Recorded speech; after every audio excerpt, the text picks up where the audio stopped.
Can we reimagine the systems we live in?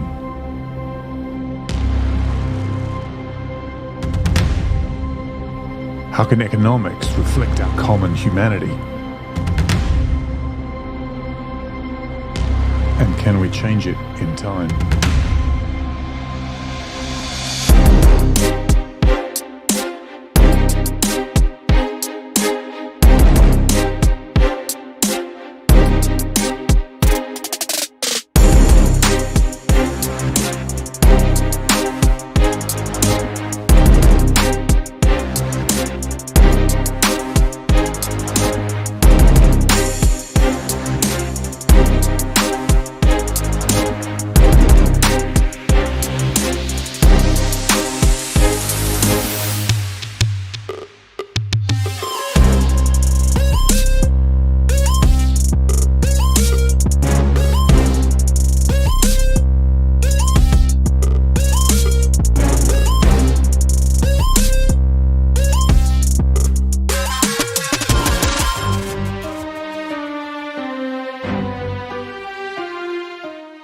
Welcome back to the live stream. This week we've got Tony Wilson, and we're going to be talking about capital as a sculpture without energy. Sounds really interesting. Be kind, stay safe, and enjoy the show.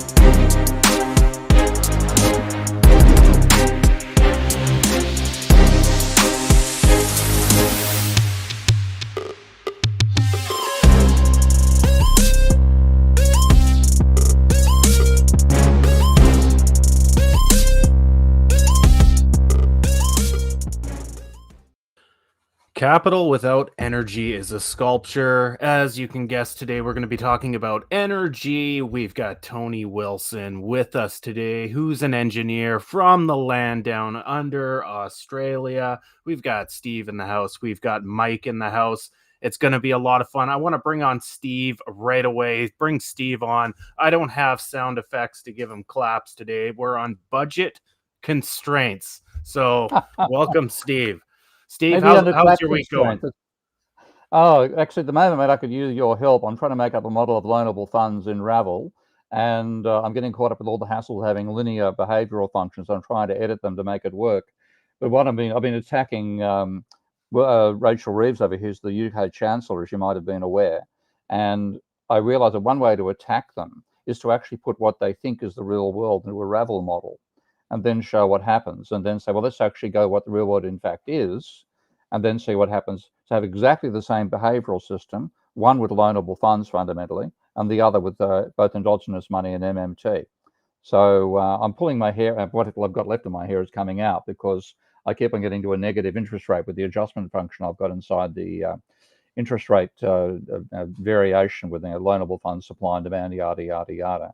I end up with negative rates half the time. So a bit of a pain, but apart from that, things are going well. And I actually, just a positive news, there's a wonderful old young colleague of mine, who's 30 years younger than me, Hector Pollitt, and Hector's just put in his PhD. He has to make modifications, but we've approved it. So that's nice news for somebody who helped develop the E3ME model, the Cambridge Econometrics post-Keynesian model. So a fairly active week, as usual. Interesting. So the way I approach it, we'll educate the viewers. The way I approach it in my national model, with the Fed funds rate or the interbank rate, is I take a ratio of economic activity, Y, whatever I use the nominal version of Y, and the total amount of settlement balances. So settlement balances divided by Y gives me a ratio. I feed that into an exponential function that represents my interest rate. And then I never go negative, because I just make sure the function can't go negative, right? And that's I've got to just think I've got to fix. I've got to probably change my function for adjusting the interest rate, because I've got to trade supply and demand. You got a Yeah. level of So people willing to borrow, and that yeah, gives me the rate of change of the rate of interest, and that can go negative unless I put some controls on it. And I'm trying various tricks, and so far I haven't got there. A bit of a pain, but yeah, yeah. yeah. Let's bring on Mike. Mike. Yeah. Woo. Yeah. Woo. Yeah. Yeah. Yeah. Yeah. How's Mike, everybody how you doing? doing? Oh, I'm doing great. okay. My wife insisted I take a giant load of recycling stuff to the dump today, so I did that this morning. So I'm in good standing at my house now. We had a good week. We're continuing to develop our complex systems lab at the university and figure out how to bring doctoral students in and then train them and get them out, and then retain them as associate research scientists at the complex systems lab. And that you would think that would be rather straightforward. It is not. The bureaucratic gymnastics are unbelievable. But yeah, we're working on that. I might mention just a brief comment about the negative interest rate thing and what have you. Obviously, there are negative interest. It's possible, right, where you pay the bank to keep your money. But if you don't want something to go negative people or something like that, typically we would call that first order control in system dynamics. And we create what we call them molecules. In Stella, they're called assemblies. They're called various things in the various software packages to keep them, separate marketing wise. But they're pieces of structure that are well known and can do certain things. Instead of reinventing the wheel, you become familiar with these things and you say, oh, I need this. So first order control, there's various ways to do it depending on where you're at. And so, we teach that in the first course because the kids will always have negative people or negative rabbits or something. So that's sort of SD 101. I'm happy offline we can talk, Steve, about That'd be great. various techniques for doing that. And you pick the one that fits your situation. So That'd be great. Yeah, that'd help me get the modeling done properly. Yeah, because as you know, I've come to system dynamics from the point of view of having done pure maths at uni and being disgusted by economics, and then I've realised system dynamics is the actual framework, and we've built Minsky, of course, which is a system dynamic compatible program, but it doesn't have a lot of the system dynamic special features that you have, like loop dominance and stuff of that nature. We haven't built that in yet, so yeah, I'm still learning. Yeah, and the thing too is in the system dynamics field, there are lots of people who've been working on it for 60 some years, and then there's you by yourself almost, so or a small group of people, relatively speaking. So it's, of course, the more people, and including very smart people at MIT and whatever, working on it, they're gonna have a whole bunch of stuff, right? So it's just useful stuff I could actually so we'll do that offline after we finish, and I can pay you up with a beer or a wine when we get to Yale together. No problem. Yeah. We can toast in the classic double sense of the word William Nordhaus. Billy, yeah. I can tell you a few stories from the SD people about him and what it's kind of funny stuff. So we'll get into that. Maybe not for this venue, but offline. Yeah. Welcome everybody in the chat. I notice people tend to say goodbye right at the very end of the show because they're a little bit shy to type something. There are no stupid questions, so chat throughout the show. Let's see who you are. Introduce yourself. You might put something out there that really tweaks. No, let's not use twerks. Well, let's use twerks. Twerks our minds, and we might respond to it. So make sure you're joining in on the chat. Steve, before I bring on Tony, labor without energy is a corpse. Capital without energy is a sculpture. Where did that come from? What's the backstory? Yeah, I have been, of course, interested in how do you bring energy to economic theory for decades, and I didn't actually get into working into it seriously until halfway through the 2010s for a range of reasons. And then I got involved with Bob Ayres, and Bob Ayres was a physicist. He became interested in economics, and then was trying to notice the fact that economic theory doesn't have energy included in it, and then became a primary person trying to say, how do we bring energy into economic models of production? Because if you look at the conventional model that the neoclassicals use in general, this Cobb-Douglas production function, that has output being produced by a combination of what they call technology or total factor productivity, multiplied by labor to one power, multiplied by capital and one minus the same power. And what that gives you is an output without energy input. And I've never, of course, I thought that was crazy, but how do you bring it in? What the neoclassicals would do is say, well, it's actually a technology, total factor productivity, times labor to a power, times capital to another power, times energy to one minus the sum of the other two powers. And what they set the powers on, which the positive reason for having a multiplied by a power rather than just the actual L and K and energy is that gives you constant returns of scale. So you double the size of your factory, you double of all inputs, you double output, and that's a reasonable assumption. But the value they gave to the exponents was based on the income share of those different components in GDP. And the reason for that is that that's consistent with what's called the marginal productivity theory of income distribution, which is a part of the neoclassical Bible, that factors of production, labor and capital fundamentally, get paid their marginal productivity, and that then gives you, capitalism as a perfect society fundamentally. You get paid what you're worth, yada, yada, yada. So they bring in energy and say, well, in a labor gets about 70% of output and capitalists get about 30%. So the marginal productivity is 0.7 and 0.3. When you bring in energy, well, that's about 4 or 5% of GDP. We'll take that off the capital bit and have 0.05 for the energy component. And what that means is that if you double energy input, you increase output by 5%. And that is BULLSHIT, capital B. This is the long-winded explanation, but I think it's useful for framing the whole thing. So what Bob had done is he'd worked together with a mathematician, Rainer Kumel, and they'd had what they call the LINX function, the linear exponential function. And as part of that, they, rather than having the actual values of y and k and l, they had index numbers where y was equal to k times l times e, again to the same powers. And it was better, but I still thought, look, you're still talking about energy as a separate input. And that basically means Zeus can fire a lightning bolt at a factory with workers and machines inside, and goods will come out the other end. And I thought that's bullshit again. Better bullshit, but still bullshit.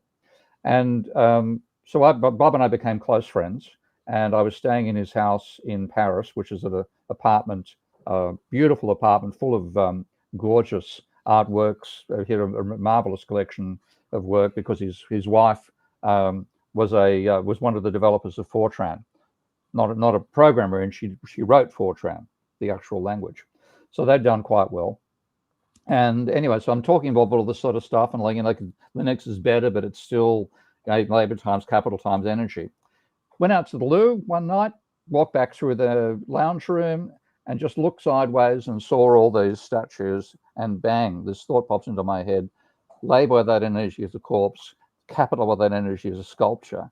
I was looking at a whole lot of sculptures, ran down inside my room, and 10 minutes later I had the equation that said that energy is not an independent factor.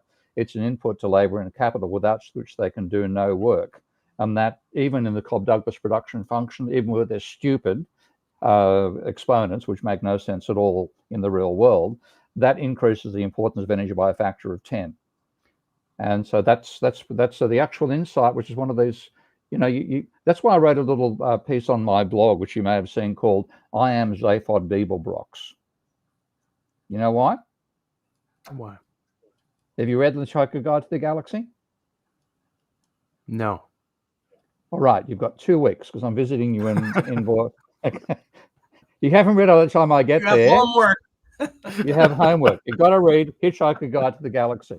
And at one stage in that, there's 3 main male characters. There's Arthur Dent, who's a bit of a bumbling, delightful bumbling English guy. Spends the entire sequence in a dressing gown. Ford Prefect, who's a quirky alien from somewhere in the vicinity of Beetlejuice, who's a real rabble-rouser, and I sort of thought that was me. And then there's this weird character with 2 heads called Zaphod Beeblebrox. And Zaphod comes up with these ideas like, I'm going to become galactic president. So he becomes galactic president. I'm going to steal the heart of gold ship, the infinite improbability drive. So he steals it. I'm going to find the planet that made all the planets, that made Earth. Okay, the Earth is actually manufactured on behalf of mice. This is important. Okay, so then to solve a computer program about what is the meaning to life, the universe, and everything. And he then starts to wonder, why do I get all these strange ideas all the time? Where do they come from? And he does a brain scan and finds that part of his brain has been cut off from the rest of the brain, completely isolated. And he then finds out who actually did it, because you can see the initials of the bastard who did it. And the initials are ZB. Zaphod Beeblebrox. And I think that ideas come out of this weird part of my head. I have no idea where they come from. So I'm Zaphod Beeblebrox. You did ask the question, mate. That's expression. He's looking shocked. So everybody, My make sure granddaughter gives me that expression a lot when I'm trying to make old grandpa jokes. Yeah, no, it was good. It was good. It was good. Make sure everybody's hitting that like button. Subscribe to the Prof. Steve Keen YouTube channel. If you're on Twitter, now known as X, hit that like button. Retweet or repost, whatever you want to call it. If you're on LinkedIn, do the same thing. Repost and like. Let's bring on Tony Wilson. Yeah. I'll do the sound of whoa, yeah. It is Tony. 2:00 in the morning where he is. That's a pretty good reason to clap. I know he always gets up or stays up or whatever to join us. It's awesome. Tony, it's early in the morning. I just need you to tell me, why are you here? And what's your expertise? I'm just kidding. I want you to give a rundown to our viewers, who you are, what's your interest in energy, etc. Let them know you're from Australia too, because that's fun. I'll probably pick on you a little bit later about that. Oh, don't worry. Don't worry. I've got your number, young Ty. Hi, everyone. For those of you who don't know me, I've been on here a couple of little blinks. I was born in Melbourne, Australia.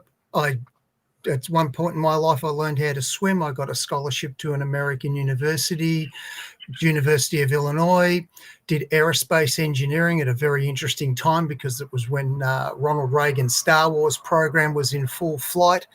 I could kind of, and some of that's coming back to haunt me at the moment, because Australia is trying to redo that. To the tune of $7 billion. Yeah, why not? Why not when you're spending 268 on submarines?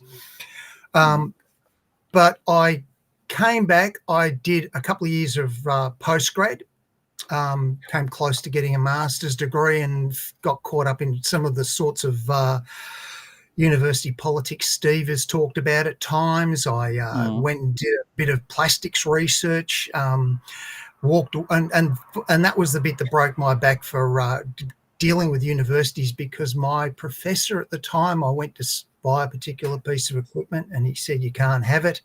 I said, I've got, according to my scholarship at the moment, I've got so much money I can spend every year on equipment. He said, no, you can't. I'm using that to go to a conference. Oh, shit. So when your supervisor looks you in the face, sitting calmly at his desk, and basically says, I am stealing money. Yeah. And that, I won't name the university in case they decide to sue me, because it's all hearsay. But basically, I'd had enough of that. So I basically walked out on a PhD scholarship at that point, and gave up on my master's, getting my master's finished. I'd done a thesis and everything. I learned that professors are capitalists. Oh yeah, and they'll lie and cheat like politicians too. I slammed it for about 18 months doing painting and decorating. So yeah, Mike, if you need me to help you one day, do some painting and decorating around the shed, I'm there. And then just through chance with friends one night, I a friend of a friend of a friend. He said, "Can you program?" And I said, "Yeah, of course I can program. I'm an engineer." I went to the university that basically created programming in some ways. And he said, "Well, my boss does what are called control systems, and control systems are basically computers that run machines. You have, and it's real time programming. It's not. It's very different to the programming you do for PCs and stuff like that, because you've got a real lump of machinery. If you turn on one little bit, you might start a pump, you might start a conveyor. You've got to be very, very careful. It's in some ways the coding is a lot simpler than some things, but you've got to be incredibly precise. And in fact, there's actually a real problem when people out of the IT industry come in to try and do control systems, because they just don't have the mental. There's a real problem that they just can't see that I write this line of code and a piece of machinery out there does something. Yeah. Like their brains don't, because all of their coding is for handling data. Yeah. I have not real physical things. Yeah. Real things in the real world. And along that path, I ended up getting what's called became a certified functional safety expert, engineer. My trainer in that was a certified functional safety expert. At the time, he was one of only 2 in the world. And that's the qualification I got out of that was the second highest you can get. And what we mean by functional safety is the most basic level. It's your emergency stops, safety gates, things like that. But once you get more complicated lumps of machinery, it's also like, are you going to shut down the nuclear power station before something bad happens? And that came about because in the 80s and 90s, we had some pretty terrible accidents like the Piper Alpha, where basically the entire oil rig went up. And the reason it did was the guys were standing around going, we don't know what to do. We can see an oil rig over there on fire. And that's a pretty ghastly one. We studied that one.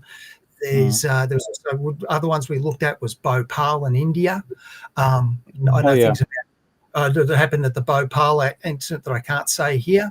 And of course, in Australia, we had the Longford gas plant blow up and kill a couple of people. And that absolutely smashed my home state of Victoria for nearly 6 months, because that was 98% of our gas supply came from one plant. And the interesting thing there was that when we actually got it all back up and running, we ended up like all of a sudden out of nowhere, plane loads of people from all over the world suddenly arrived. We were like, what the hell are you guys doing here? And they said, well, this is the first time anybody's actually tried to reboot a major piece of process infrastructure like a gas network. And we said, what? Somebody must have done that. They said, no. I mean, this is one of the problems that there is with things like energy grids and gas networks, is that they've just sort of grown. They weren't so much as planned, but they've just grown. People plan this bit or this bit. And as such, they're actually incredibly fragile. My trainer in that course I did on functional safety, he was consulting at the time, and this is 2007. He was very seriously consulting with Homeland Security in America. And he told them that the most dangerous person in America was an IT guy with a patch lead, because at that time you'd have the computer that just runs the plant, what we call the basic process control system. That's just a computer. It runs the plant. And then you have what's called the safety system, and it watches. Its job is to just sit there and watch. And if it thinks that the operators have lost control of something, or the basic process control has lost something, whatever, it will just override everything else and shut everything down. And he said the one great weakness that those systems had is that if you connected them to the internet, they could be hacked. And this is 2007, and this is what happened with the Iranian nuclear system with the Stuxnet virus. Is that all it took was one guy opening his laptop one day in the wrong moment, and we're pretty certain it was Israel. They got in there and wrecked the place. And if you guys want, I can explain to you how we know exactly what the Iranians were doing at that time. And yes, they really did have a nuclear weapons program. So I do have a question for you, Tony, and we'll do it right after I get Steve to do the top chatters from last week. Steve, just to let you know, Steve, we have some Greek letters. I'm going to need you to kind of just read them individually. Oh my God. Yeah. I want the Good person luck. to translate that. Okay. Lana Del hates the clock. Blue Bay, Algorithm, Marvin Dube, Michael D'Souza Cruz, Tony Wilson. Hello, Tony. You're doing double duty here. Ghost on the Half Shell, TR, Bob Liore, Political Economy 101, Nomad Livecast, Regan by Chuck. G'day, Regan. Bill Sticker, Shote, Lambda, capital Lambda, lower Lambda, Rho, capital Lambda, New, capital Lambda, Alpha, I think that's Rho again, isn't it? Lambda, Omega, yeah. I want the translation. Sherry Wise, Danger Zone, Dreg Eye, Andrew Sullivan. No, okay, come on, mate. You didn't warn me about the Chinese as well. No, mate. Okay. Actually, I'll give you. When my name was translated into Chinese in a conference in 81, 82 in Beijing, they couldn't work out what Stephen meant for it, but Keen got translated as collections of benevolence. How you like that? Ben Kavanagh, Economics in One Lesson, Pi Bob, Joe Biden, Ali F, The Talk Watcher, William Branch, Zeroman 86, Sonic Psionic, Tam Hay, Alex Plante, Jack Sanders, Long Defiant, better than Short Defiant, Luke Maybe, David Gordon, Nemesis, Diopum Politics, James Cartledge, Kusum Mein Kont, I won't go there, Pseudo, Garen Osborne, David Wilkie, David Collins, Ishraq Hossein, and Flock Bay. Yeah. Sound effects. Yeah. That's pretty good. Yeah, pretty good. It's pretty good. I'm just happy I could get those Greek letters to work with the font I use on the top chatters. I was stumped by the capital Lambda. That's the only one I was like, what the heck is that one? Yeah, because capital Lambda is actually like an upside down V. Oh no, I'm thinking of a pi. I'm thinking of the capital pi is the square with no bottom. What is the capital Lambda? Is that the capital Lambda? Is it the triangle with no bottom? It's effectively triangle. Yeah, triangle with no bottom. Okay. I think Tony, what is energy to the greater economy? By your definition, what does it mean? How does it impact the greater economy? Well, let me introduce you to what I call Walder's bottle of milk. Right? Remember Adam Smith in his pin factory? Yeah. Right. Here's a bottle of milk, standard. We call it a 2-litre bottle in Australia. Question to everyone: how many electricity bills are in the average bottle of milk? You ever thought of that? The energy content of a bottle of milk, you mean, or how much electricity? How many different electricity bills can you find? Can you figure out? It's like a value added thing, electricity added. Yeah. It goes from the cow to the, Yeah. Okay. The cow is the only thing that's not electrically powered. If you run through just the basic supply chain, you've got the farmer. He's got an electricity bill that's got to, because remember, he's got to recover his cost by selling the milk, so it's in the milk. You've got the truck driver who takes the milk to the farm. Oh, by the way, just so that you'll know, the reason why I call it Walder's bottle of milk is that that's my grandfather's name on my mother's side. And at one stage, he was a farmer, and at one stage he owned a dairy farm. So that's why it's called Walder's bottle of milk. But anyway, so you've got the dairy farmer, you've got the truck driver, he takes it to a milk processing plant. You've got another truck driver who takes it to whatever it be, the warehouse system. You've got another truck driver who goes from the warehouse. You just got these string of people, and every one of them has an electricity bill. Everything in there Every step of every way you go, by the time you get to the supermarket has an electricity bill because it's got a refrigerator. When you get it home, you've got another electricity bill of that.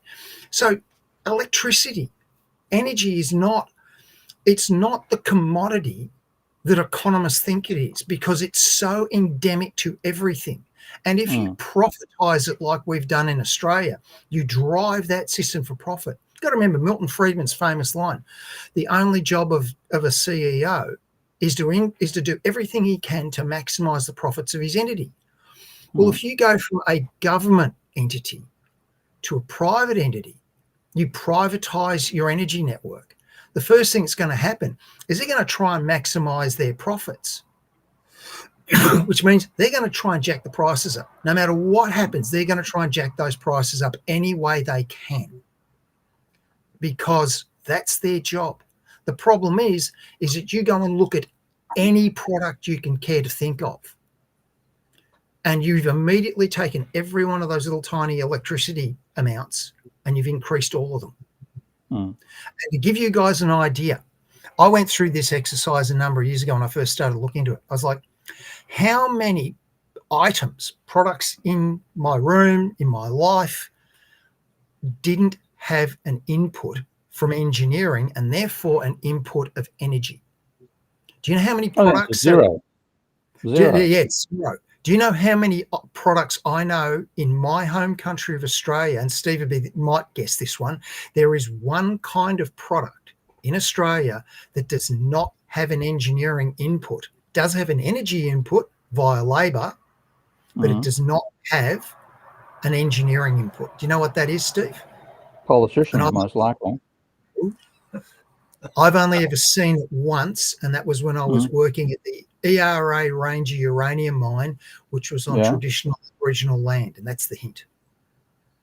The heat? Yeah. No, we get that. Yeah. Heat. It was on traditional Aboriginal land. Yeah. Right. So that's the two words: traditional Aboriginal. Yeah. Have you ever seen their genuine? Have you not the dot paintings that are done on canvas? Have you ever seen the real native art that's done on bark? I have, a long time ago. Yeah, where you see that charred bark and they paint in basically clay paints. That's the only type of product I know I can buy in my country that had no engineering input, because anything that's got metal, plastic, came off a modern farm involves engineering. You think about people go, oh, food. What about the farmer's tractor? What about the truck that took? Everything involves energy input as well, and that's the fundamental point. Everything involves energy. Yeah. And eventually, out of this, like I was trying to figure out, going, why would economists privatize? We had this magnificent power industry in Australia, very, very cheap. We could make anything we wanted because the power was so low. Why would you suddenly go and make it so that it's more expensive for everybody to do every activity there is in the country? Why would you make it more expensive? It helps if you don't understand an energy involved in the first place. And that's why economists, one of the many reasons they're so damn dangerous, they have no idea of how production actually occurs. And this is why William Nordhaus was such a disaster when he got involved in climate change, because he literally wrote, like in one of his first papers, not actually about 20 years into his career as being an economist supposedly specializing in climate change, but he wrote in a paper where he first did an estimate of the damages from global warming, of 3 degrees of global warming, which is said to be reduce future GDP by 1/4%. And he excluded 87% of the economy from being damaged on the basis that it was really hard to find out any direct impacts upon manufacturing, mining, services, utilities from the expected changes in global temperature over the next 50 to 75 years. In other words, he hasn't got a fucking clue that energy is needed to produce any other of those sectors. And of course, because energy from fossil fuels is what's causing global warming by releasing the carbon dioxide, that is why you have an impact. So it's the blindness of economists to the role of energy in production that I think is at the heart of why we've failed to take climate change seriously until it's starting to treat us like toys, as we saw with Cyclone Helene recently. So yeah, it's the incredible ignorance about the role of energy. And I've actually just written a new paper on, not a new paper, but a new blog post. I might get you to whack this up on the. You commented on your Patreon page, Ty. Let's see if I can find it. The one I wrote for the Open Society Foundation. So, but yeah, the economists, 150 years ago, they realized you had to have coal to produce output. But there's a new book by a guy called Daniel Susskind. He actually just works down the road from me. So whenever I walk past King's College now, I've got to watch out for anybody with a brick to throw at me, because I basically trashed his book. But he actually, he's only about 2 kilometers away, so I've got to be careful. This is in my own neighborhood. He actually wrote there could be infinite growth on a finite planet. And that is the sort of nonsense that comes out of not realizing the role of energy in producing output. Yeah. Well, just to roll it back a bit. So what really twigged me that how bad it was I had this funny little job for a Taiwanese investment broker who wanted to have any Australian engineer, didn't care what my background was, he just wanted an Australian engineer to do this little PowerPoint presentation for him. And I found out just how bad Australia's energy situation was. I don't know if you know the Grattan Institute, Steve? I know the Grattan Institute, yeah. Yeah. Well, I called up a guy named Tony Woods, who's their energy expert, and said, hey, are you aware of how old our power stations are and our population is growing? We need to build some new power stations. And you're the guy everybody turns to when the media go and ask somebody. And he said, yeah. And he just started waffling on. And I was like, mate, do you have any idea what it takes to build a power station? And he just ignored me and just waffled to me over. Like, I'm going, what's wrong with these people? The first person who made any sense of what was going on with economics was Mark Blythe. And he has and I would urge everybody, if you go and look at the Watson Institute on YouTube, when you go and look at their playlist, there's a Road Center podcast. If you go down that, they're basically interview/book talks with people. He just put one out today, which is actually right in line with sort of this one, because it's all about how the supply issues hit in the last couple of years that caused inflation during COVID. And there's a guy from the New York Times has written a book about how they basically, and a really funny one is he mentioned the meat company from Brazil that's caused chaos in Australia, and how they basically manipulated all of the meat pricing in America during COVID. Like, they were sitting on massive stockpiles of meat, and they kept telling everybody, no, there's no meat, there's no shortage. People had to come back into the abattoirs and stuff. They made a killing. They just absolutely feasted on it. And this guy's written a book on it. But eventually in that, I was watching Mark and some of the people he was talking to, and the name Steve Keen kept popping up. So I looked in there, and all of a sudden one day I found a Steve Keen interview. And all of a sudden in the middle of it, you've just gone as blunt as daylight's gone. These effing economists, they don't even put energy in their models. And I've just gone, holy, you have got to be kidding me. Here are these. I wish I was. Here are these bastards, and they're telling us engineers what we can and can't do and what we shouldn't. We should shut up and sit in the corner and everything else. I'm like, going, hang on. You guys don't even have this in your models. Yeah, that's right. And they still don't today, And so, yeah, this is why they're so damn dangerous. And that's why I'm trying to get engineers like yourself involved, because once the economists have gone down this plug hole of imagining you can produce output without energy as an input, they're lost to reality. You can't drag them back from there. Their minds are lost. Okay, let's validate this with Mike. Hold on a sec. Let's validate this with Mike's opinion here, because Mike is, a full-time professor at an academic institution, teaches economics. What is the role being taught in economic courses about energy and how it integrates into the greater economy? Big question, lots of answers.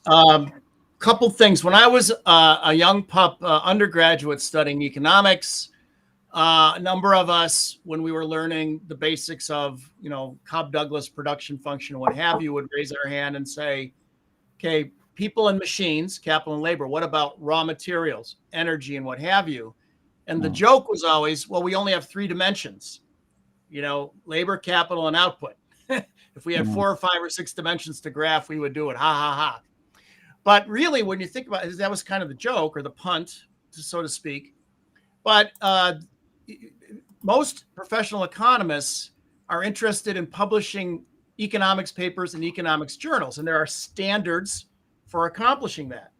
And if the standard is kind of a path-dependent process, is you have 3 dimensions and you graph it, capital, labor, and output, that's what you do to conform and get a paper published. So you're aware that there's energy and raw materials and what have you necessary, but you're interested in getting your article published. So I think there's something of that, not that economists are unaware that there's a need for energy or something. I will say that some years ago, circling back to Tony's comment about the Reagan administration and the Star Wars program, there was a study done by some system dynamics colleagues of mine back then where they asked the question, or the question they wanted answered, and they used system dynamics was, all right, let's say that Reagan's Star Wars program succeeded, but it's not going to knock down 100% of the missiles that were incoming. Let's say that it can get 90% of them, 10% get in and strike targets in the United States. What would happen to the economy? And the answer was, it depends. Where are they hitting? If they hit lots of places, I mean, not good, of course, but the economy and society would recover over not a crazy amount of time. I don't remember exactly, it's 30 years or whatever it was, except if it took out energy, it crushed everything and you were done. Yeah. So important. And then I put in the YouTube chat and in the chat here in the live stream a link to a paper by a heterodox economist, Tom DeGregori. It's titled "Resources Are Not, They Become." And this, I think, is the mindset of most, not just neoclassical economists, but economists, that a rock is just a rock until somebody invents a use for it, and now it's a resource. So the idea that it's finite or something, it's, you're not thinking about human innovation and what have you. Not saying it's right, but I'm saying that's kind of the mindset. And then regarding teaching, I think today when I was a student, we had environmental economics, and you really didn't get into these issues. Now we have ecological economics, which is similar to but different from environmental economics. And I think it does appear there, this argument about energy and what have you. And I think it's becoming more and more prevalent, a more normal course to teach rather than a sort of an oddity in economics departments. So it's creeping in. More and more students are interested in environmental stuff. I think that's driving some of it as well. It's demand driven. The students want to know about it, but it's a slow moving ship. Yeah. And that's the problem. We don't have any fundamental necessity to teach energy at all, or teach ecology at all in an economics degree. And what we have had ecological economics, a lot of that's been taken over by neoclassical economists, and they say, oh, well, we've got to look at externalities, as if the ecology is external to the economy. Well, that'd be good, because we could damage it without damaging the economy. In fact, the economy is internal to the ecology, and what you damage to the ecology feeds back on the economy, which is a subset of the ecology. So all these things should be part of conventional thinking. It is ridiculous that they're not, but that's the state of economic theory today.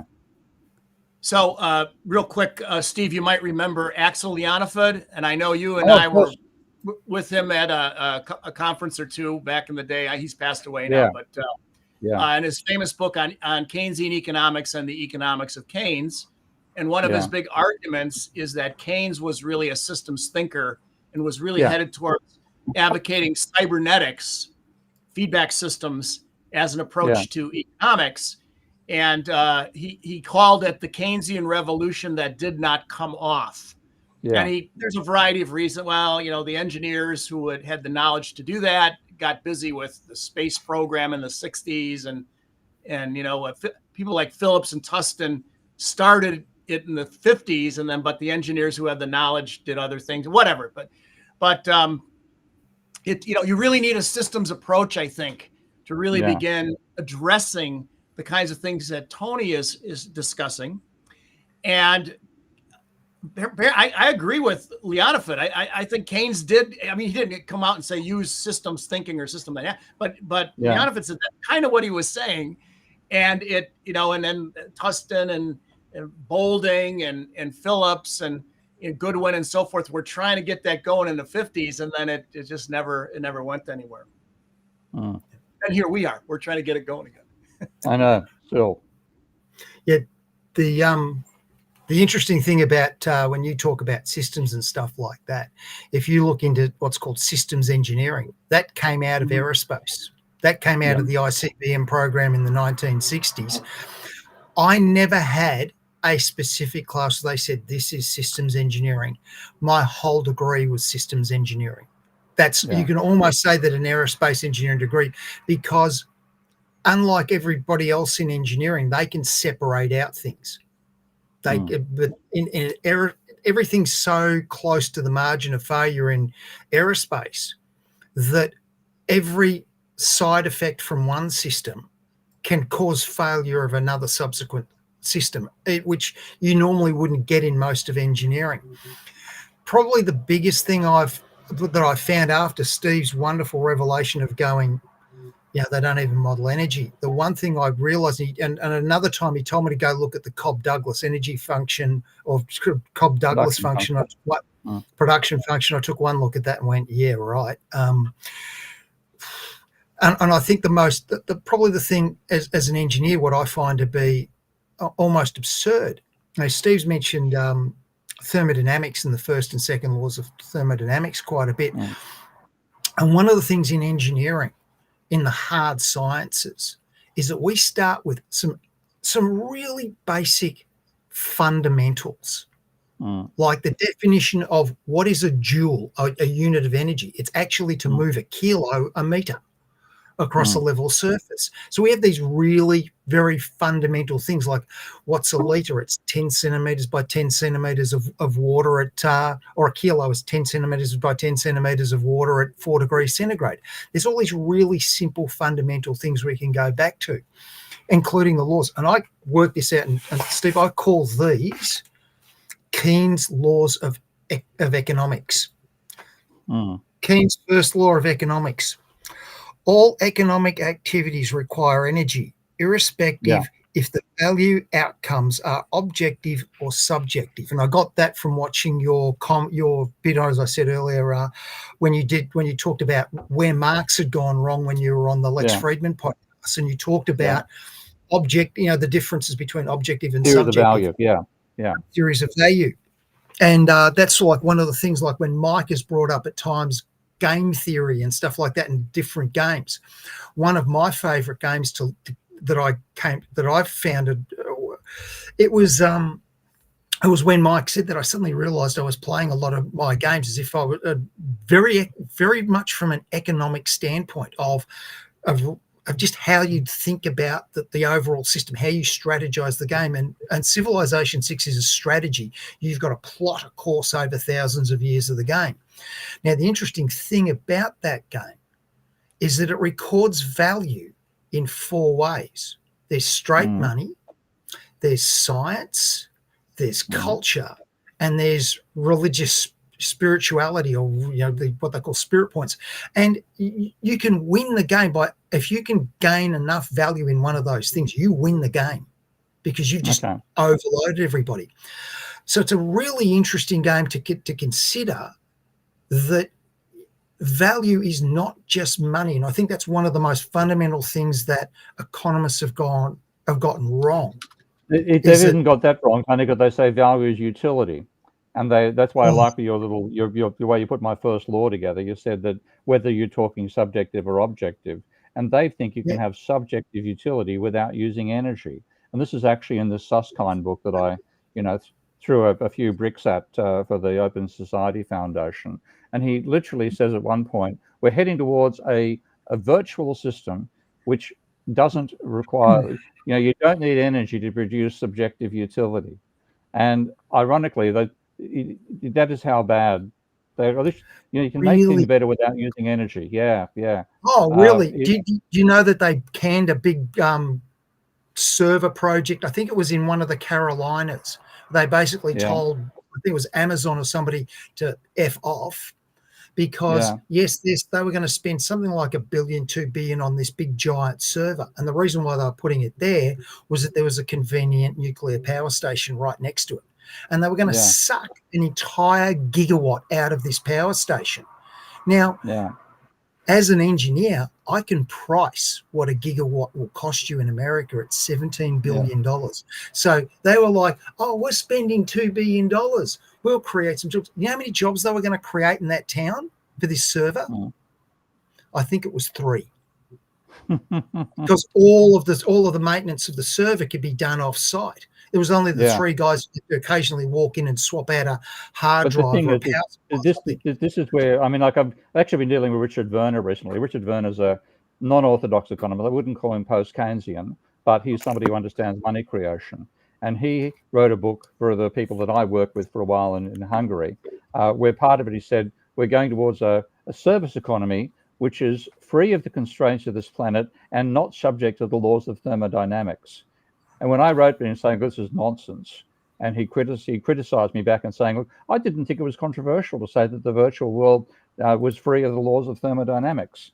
And I didn't get a chance to discuss it. It wasn't worth trying. But like, if you're in a virtual world, this is actually a game where we're moving around as avatars. If I turn my head that way, an enormous amount of electricity is needed to generate the scene that changes what I'm seeing in my 3D goggles. You don't need a power station inside your virtual economy. You can run your virtual economy on magic, okay? But to actually see the virtual economy, you've got to use energy in the real world. And the complete ignorance that they have of this, and of course, as Ghost in the Half Shell is saying down here, there are so many elements, particularly with large language models, otherwise known as AI, and all the virtual. There's enormous amount of energy usage. So if we can't provide the energy, your virtual world doesn't exist, and therefore you can't have your subjective utility increase out of watching some avatar, screw another avatar in a virtual world, unless you're losing large amounts of electrons in the real world. I believe a Chat GPT query on average uses 13 times as much energy as a Google search. That'd be that. I'm amazed that that's low, actually.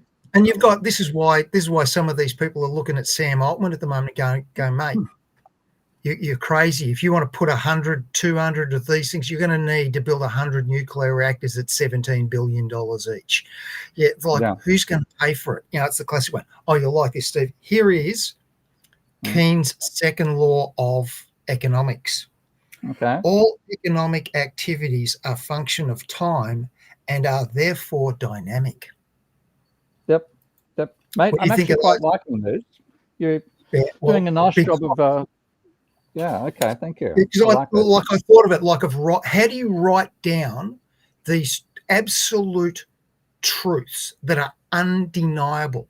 And how can you argue it? Like, as I said earlier, my grandfather was a farmer, and I remember I was trying to figure out how do physiocrats and whatever look at things. And I remember one day I could actually, I could show you if we had time, but there was a paddock in the next farm over. My grandfather's we're driving past one day. He said, I want to plant a wheat crop in that. It wasn't a particularly big paddock. It was only a couple of acres.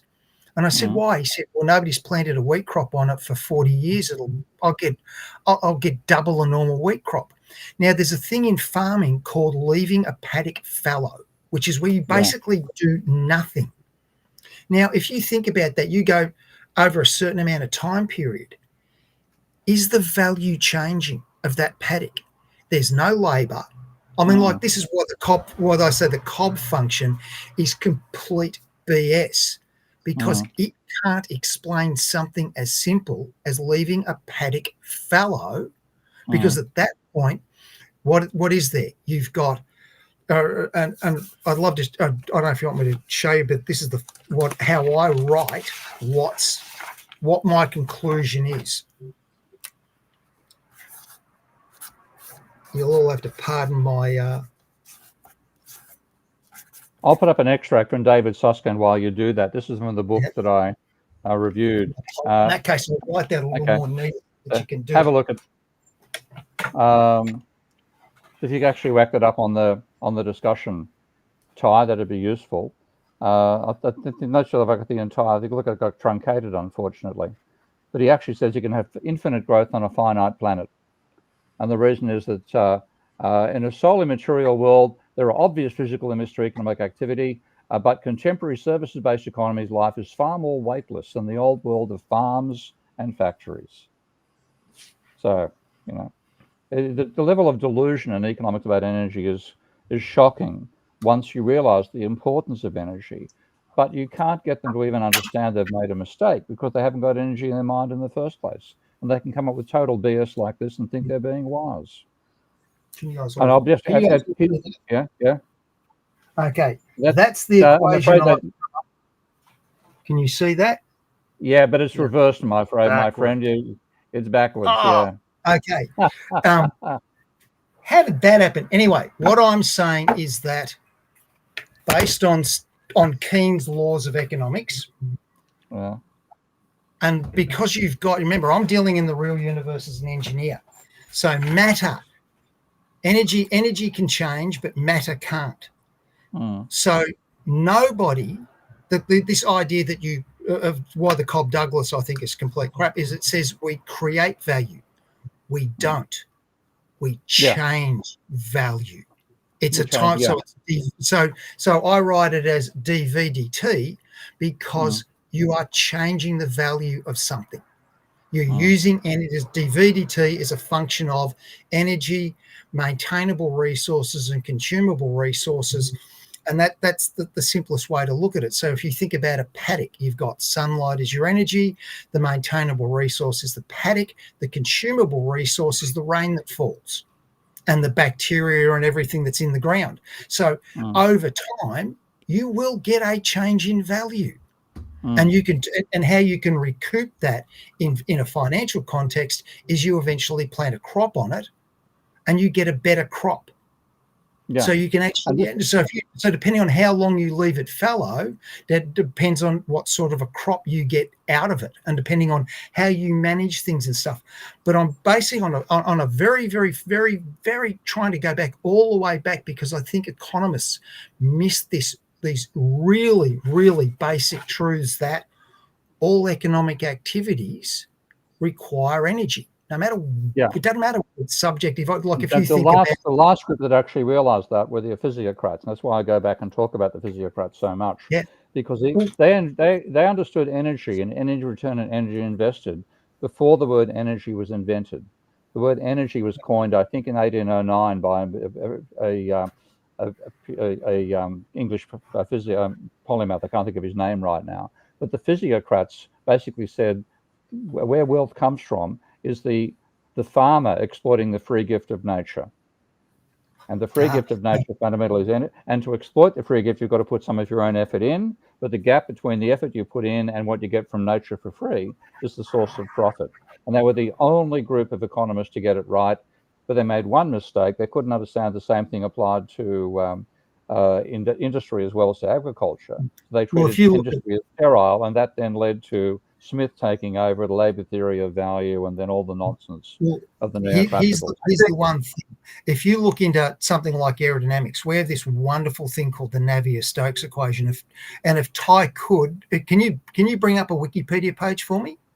Ty, is that possible to bring up a Wikipedia page? If you type it in the chat and I can click on the link, I can probably do that. Julia can probably do it. Julia, you can do it. The Navier-Stokes equations. No, moderately well. And on that note, everybody, if you're watching on YouTube, hit that like button. Subscribe to the Prof. Steve Keen YouTube channel. If you're on Twitter, now known as X, hit that like button, repost. And if you're on LinkedIn, same deal. Hit that like button, repost, comments in the chat. If you've got a specific question, put in capital letters question and then the question, and we'll try to get to it. So while we're pulling up Navier Stokes, just a couple of comments here. So I mentioned before that some of the mindset of economists, even heterodox economists, is that resources are not, they become. It's human innovation that decides whether something that previously was a nothing and now it's a something.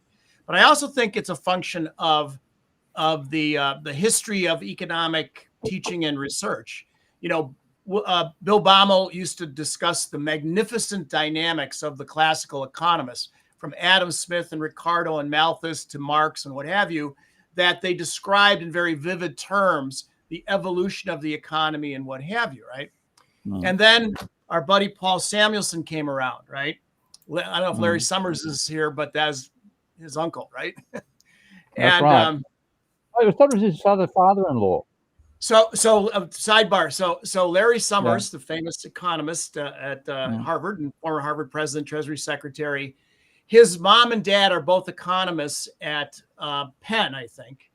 But his dad is brothers with Paul Samuelson, so he changed his name because they were both economists from Samuelson to Summers.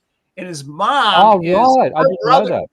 And his mom's brother is Kenneth Arrow.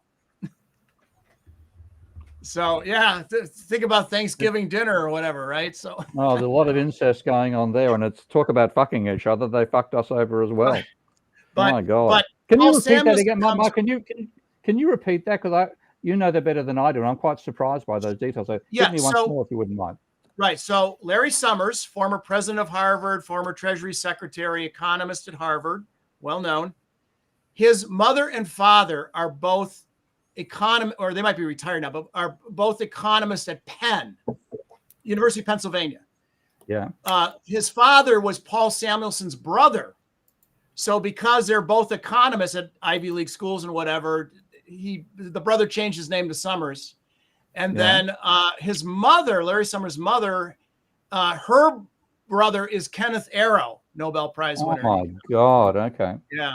Okay. Now that's up, just quickly scroll down.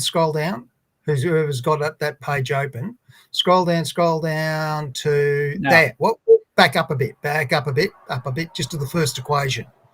Yeah. If you look at that very first equation that says du dt, that looks like a very, very simple equation.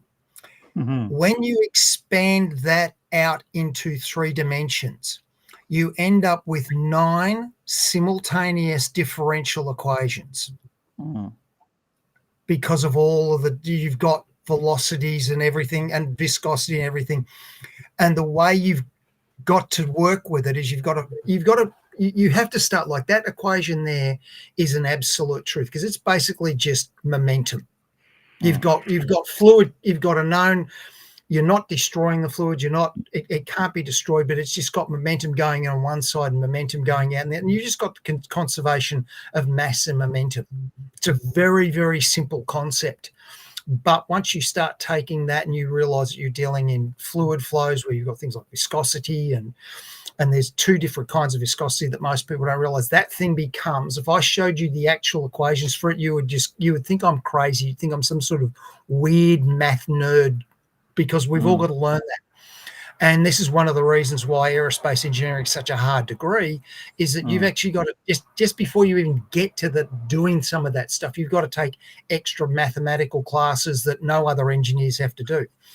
And this is why I think this equation I've got, one of the things it's got to be able to do, if you're going to try and do something like Cobb Douglas, if you're going to challenge it, it's got to be able to stand up to scrutiny in different endeavors and in different fields.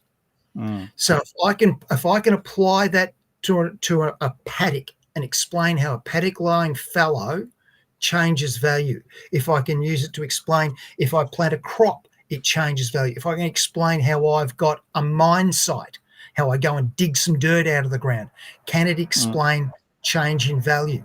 So you've got to start.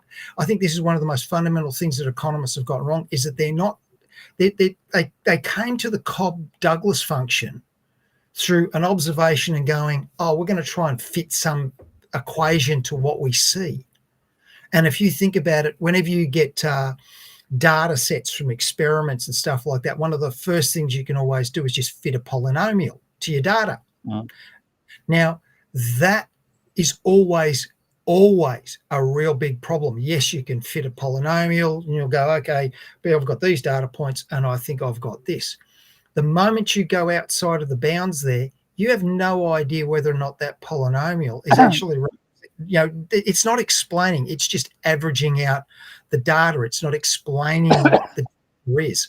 And I think the problem with Cobb Douglas and what economists have done is that they're trying to sort of they're trying to explain the data that's in front of them through averaging it all out, rather than going, what's the fundamental principle of economics? What actually is economics and what's it about? And it's about, I take something, I do some work, and work is basically a function of energy and whatever it is that's doing the work, whether it's just the paddock sitting, the bacteria in the paddock of a fallow paddock, or whether it's a man in a machine or something like that. You're doing some sort of work and you're taking some sort of raw consumable and changing its value.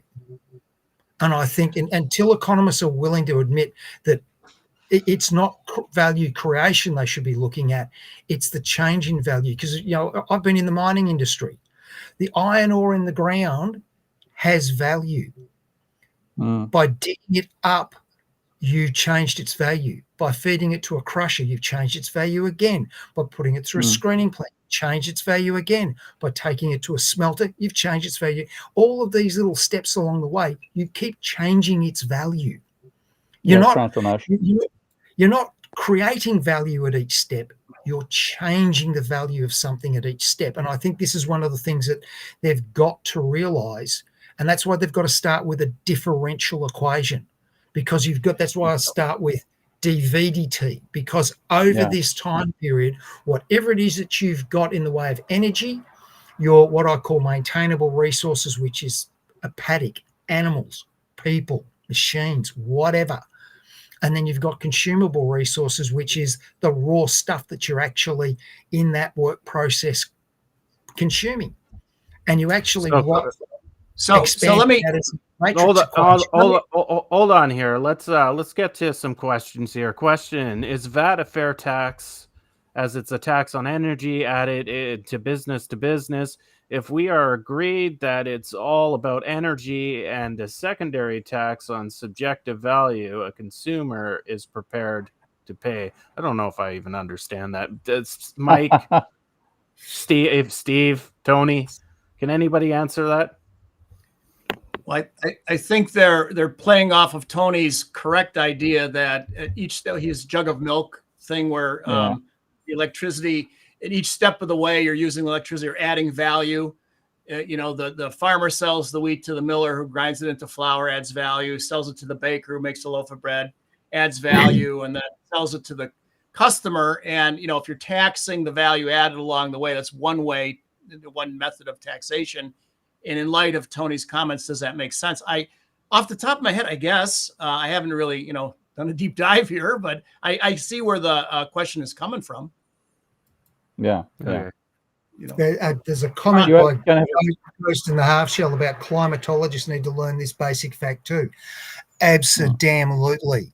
There was a BBC story I saw about 2 weeks ago where they had these guys, their latest carbon capture.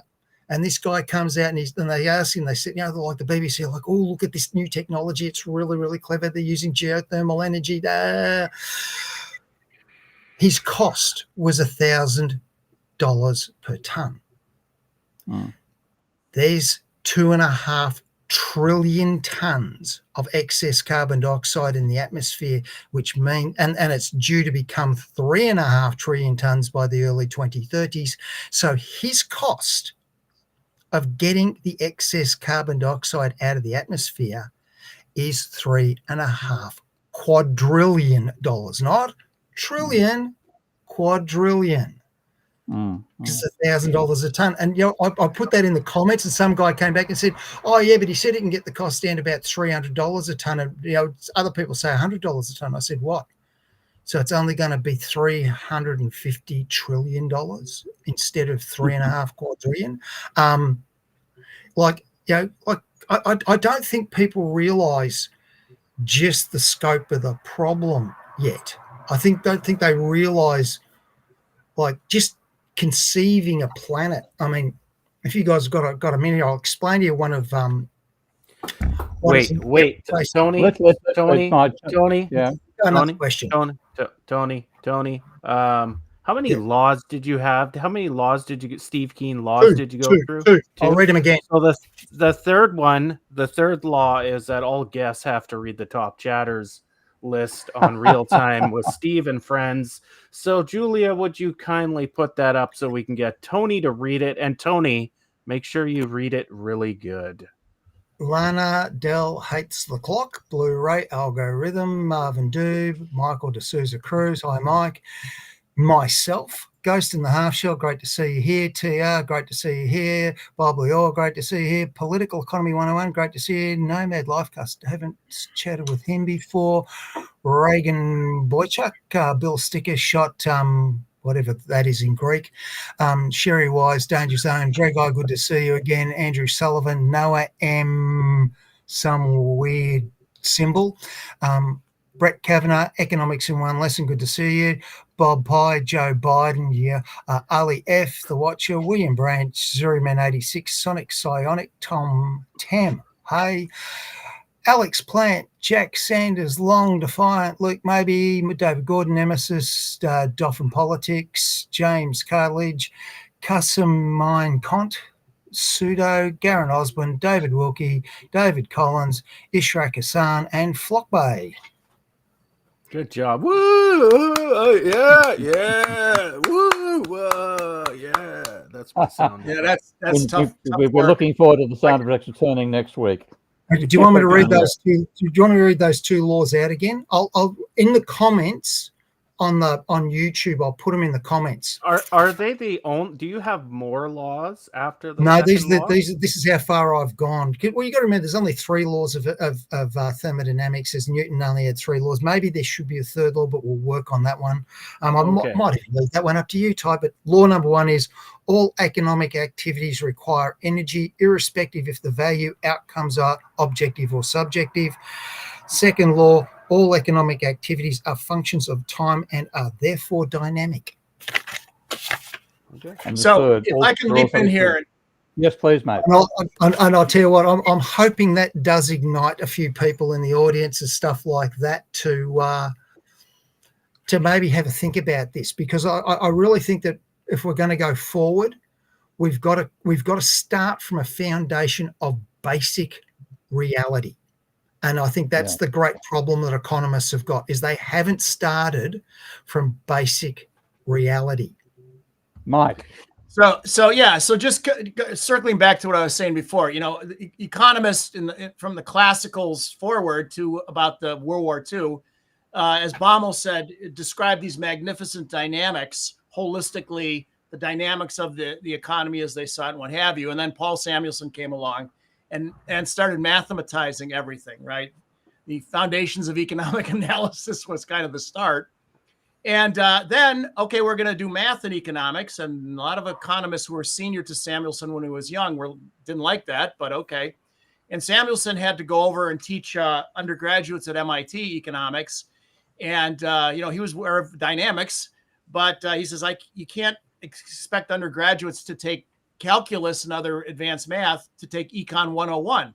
So he created this static framework, comparative statics, which we still use today. Even a lot of times at the professional level, you'll see professional economists producing static models.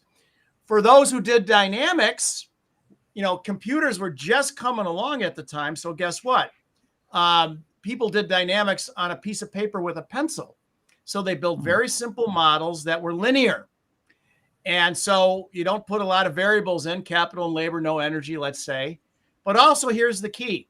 If you want to put in limiting factors, you have to go nonlinear, because you have to describe the trajectory or dynamics of a system as it approaches its limits, floors and ceilings, however you want to call them. And you, with the there are a few exceptions here and there and some mathematical treachery here and there, but by and large, you have to solve nonlinear models with simulation. And of course, when computers were brand new, you know, maybe engineers did or mathematicians did that stuff, but economists didn't. And today, fast forward today, what I've found, and this is a shout out to Minsky, the software package. What I found today is if you show a nonlinear system dynamics model to an economist, even a heterodox economist, they'll look baffled at these weird symbols and like, what is this? These boxes and these flows and whatever. And you say, well, those are differential equations, ordinary differential equations. And again, they just are like, well, okay, but I don't really see it. If you then say, well, let me rewrite my model in traditional differential equation format or integral equation format, suddenly they go, oh, I see what you're doing. Oh my God, now I go. And the thing about system dynamics software presents the equations. If you don't want to go with the visual stock flow feedback loop presentation, they go with the dynamo-ish representation of the equations. And again, economists, no idea. Whereas Minsky will give it to you in a format that economists understand. And that is a super big advantage of Minsky over all the system dynamics packages. Thank you, Mark. Thank you. Yeah. I've got to say that's really not just, of course, that's my orientation to begin with, but one reason why it's done so well is my computer programmer, Russell Standish. And Russell has a PhD in physics. He's a top class, absolutely globally top class C++ programmer. Wonderful bloke as well. But he automatically, that's what he thought was necessary. Just to give you an idea in general how this all happened with Minsky, in the very early days, it looked pretty kludgy. You go back to 2012, the very first versions, pretty rough looking graphics. And I thought, oh, look pretty rough. They're probably scalar rather than vector graphics. So I said, can we produce a vector graphic version? He said, it is vector graphics. Oh, okay, just wasn't high enough quality. How about outputting the equations in LaTeX, which is the mathematical formatting language that Ty, by the way, you might mention about this, Ty just got into LaTeX. Pardon, but that's not a question about the clothing he's wearing. It's about the approach to formatting technical papers. Maybe it is, I don't know. I'll find out when I get to Vancouver in a couple of weeks' time. But I said, can you output in LaTeX? And Russell said, it works in LaTeX. So all the right choices were made by Russell in the very first instance. And adding on all the other details was just second nature. As Ghost in the Half Cell was saying, that's just being a systems programmer. But they're extremely rare in that sense.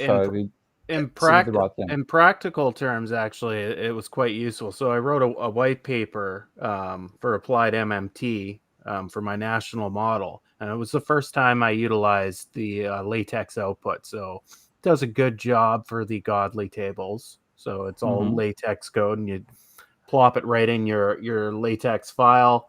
And same with all the equations. So instead of using a word editor and using the math editor and typing in the code, you have all the equations already formatted for you. Just copy and paste into where you want in your document. So it's actually, in practical terms, it's a pretty good tool if you're doing something in depth like a paper and you've built your model in Minsky. It actually gives you some efficiency there when you go to document it. Indeed. Great comment by Ghost in the Half Shell there on programmers. Yeah. Oh, it's a that's a ripper. That's absolutely on spot. I think there's too many macrame artists these days. Although I'd probably add to that, I can tell you that when you do the kind of work I do at times, after about 5 or 6 hours, your brain is no longer thinking like a human. You're actually thinking more like a machine because the very nature of it. You're trying to hold in your head how everything's going to move when you hit the go button. Yeah. Like the danger zone is asking here, do you use Laplace transforms? I'll let you answer the question. Then we can. Okay.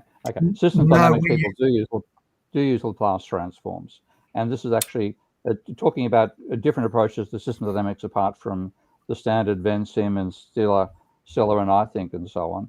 There's also Simulink, which is supplied with MATLAB.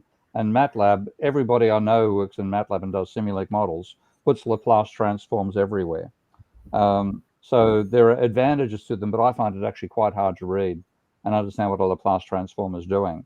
But the whole idea of Minsky was to produce equations that economists could actually read and maybe understand. I've got a feeling actually most of them can't, Mike. They've got to have a knowledge of differential equations to really do it properly. But it puts it in a framework where anybody who knows mathematics can read what the model actually do. And that's an advantage over the other programs. Yeah, I found, it's like with many economists, I won't say all of them, you'll show them a system dynamics model, and it's like you're showing them Celsius or something like that. And then you say, well, let me translate it to Fahrenheit for you. And they go, oh, now I see what the temperature is, right? It's just like or French to German or something that in the one presentation, they just does not compute, they don't see it. And then when you give it to them in a format they're familiar with, they like, oh, I see what you're doing now. That's actually not so bad, blah, blah, blah.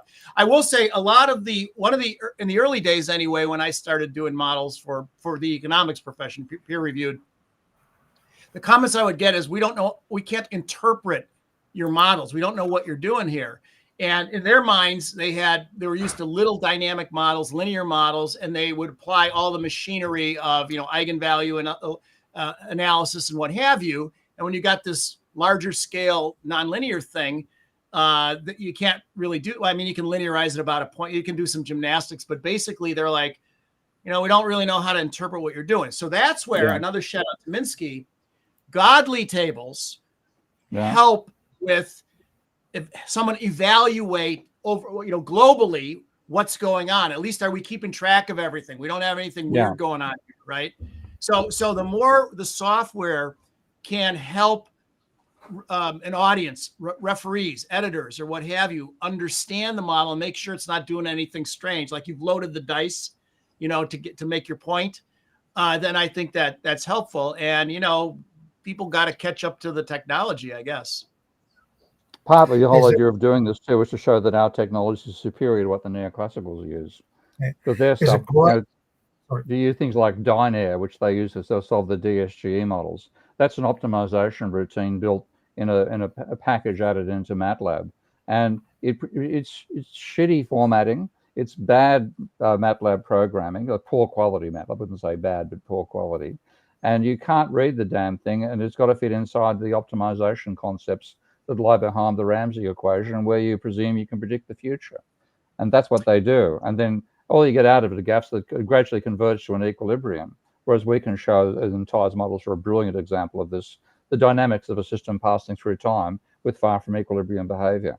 And so we're saying, we're cooler than you are. And I think that's incredibly important, because the usual comeback that neoclassicals make to anybody criticizing, you just criticize us because you can't handle mathematics. Up yours, mate. Sorry, so a quick shout out. Hey, Steve, when you're at Yale in a couple of weeks' time, you might want to tell anybody who says that, say, whatever you do, don't say that to an engineer who might just punch you in the face.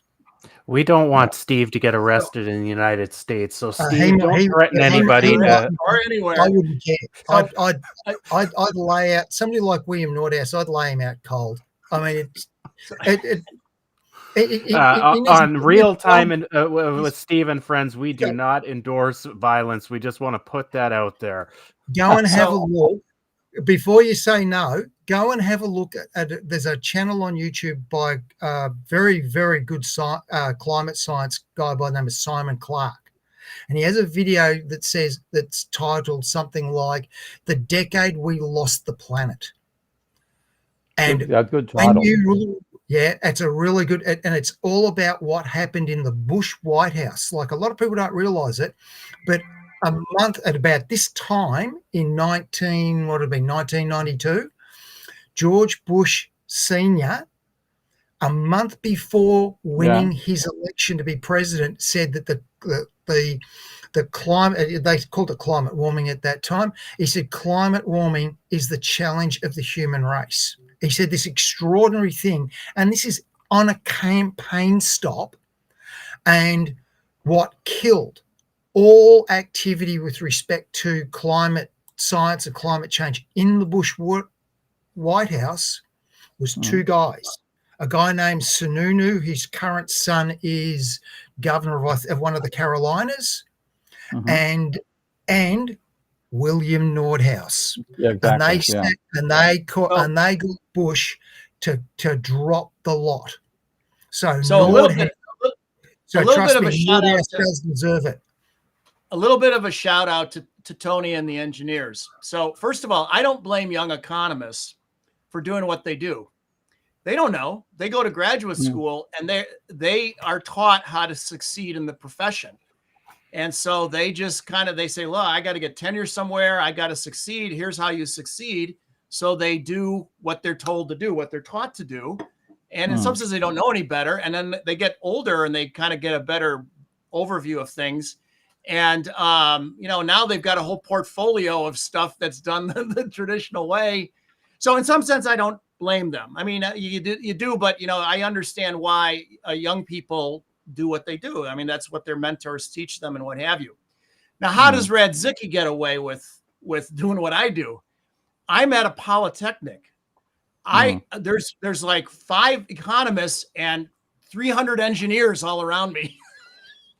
So when I do economics my way, the engineers go, well, yeah. So I don't have neoclassical economists beating me up or saying you can't do that or whatever. So polytechnics, that's where we should be doing economics. Yeah. Well, when you look at it, like I tell you, if you guys want to play with some fun numbers, you guys want to play some fun with math.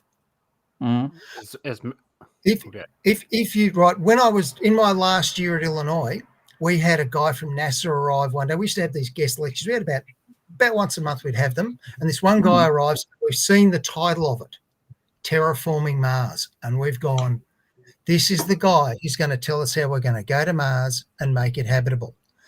He walks in, first thing he says is, it's bullshit, and here's why.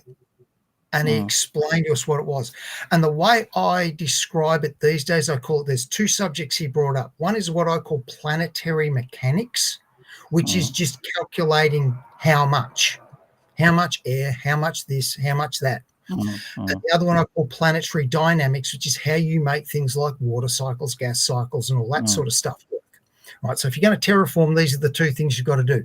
And just on basic, as he said, when you look at just the basic calculations of how much stuff we'd need, it's crazy. Forget it. It can't be done, because what would you do? Like if you want to put, and I've done the calculation for this, if you want to put a 1 kilometer thick layer of air around Mars, forget the fact that it doesn't have enough gravity to hold it there and all the other stuff, or a magnetosphere too, and all that stuff. If you just wanted to cover a sphere with 1 kilometer of air that's that size, it's 178 trillion tons of air. Where are you going to get that from? Because one of the things people don't realize, air has mass. Like it doesn't have mass like water. Like if you look at a cubic meter of air, it's 1.3 kilos. Cubic meter of water, 1 ton. Cubic meter of uranium, 19 tons. Right? Uranium's nice and quite dense. But if you think about a cubic kilometre, now I happen to know what a cubic kilometre feels like, because I've flown competition aerobatics, and we fly in what we call a cube, which is 1 kilometre by 1 kilometre by 1 kilometre. We mark it out on the ground, and we set it bottom of the box, and we fly in what we call the box. Do you know how much air is in a cubic kilometre? You're probably talking 1.3 million tons. You don't think of a cubic, like this is why when you have a storm and the air's moving at 200 kilometers an hour, why it smashes the shit out of things, because what you're talking about is millions of tons of air at high speed smashing the shit out of everything. Now, an interesting one for the Earth, and this really will freak everyone out. If you look at the surface of the Earth, it's roughly 500,000, was it 500, whatever, 500 million square kilometres. If you go 2 kilometres, you look at a 2 kilometre thick layer of air, it's 1 billion cubic kilometres of air is in the first 2 kilometres.